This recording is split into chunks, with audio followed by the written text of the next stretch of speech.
Des années 60 jusqu'à La Petite Sirène, on verra plutôt apparaître des héros que l'on pourrait qualifier de princes de cœur. Des princes qui n'en sont pas, comme Arthur dans Merlin l'Enchanteur ou Mowgli dans le Livre de la Jungle.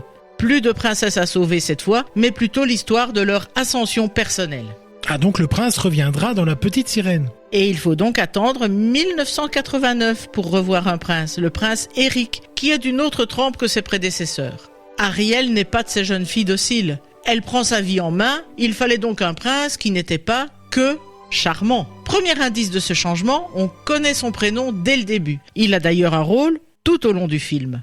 Bon d'accord, c'est quand même lui qui viendra à bout d'Ursula. Mais on inversera les choses avec le prince suivant, quand Belle sauve la bête. Voilà vraiment un nouveau style de prince, puisque pendant tout le film, il se comporte plutôt comme une créature sauvage. Ah, effectivement, voilà un personnage bien nouveau dans l'histoire des princes. Il n'y a d'ailleurs pas d'autres exemples par la suite. Oui et non, pas d'autres personnages de type monstre, tel qu'Adam effectivement, mais l'aspiration de ce prince est d'être aimé, et en cela il se rapproche de bien d'autres, comme Aladdin par exemple. Oui, changement radical, effectivement. Plutôt qu'un prince, on a affaire à un voleur, là.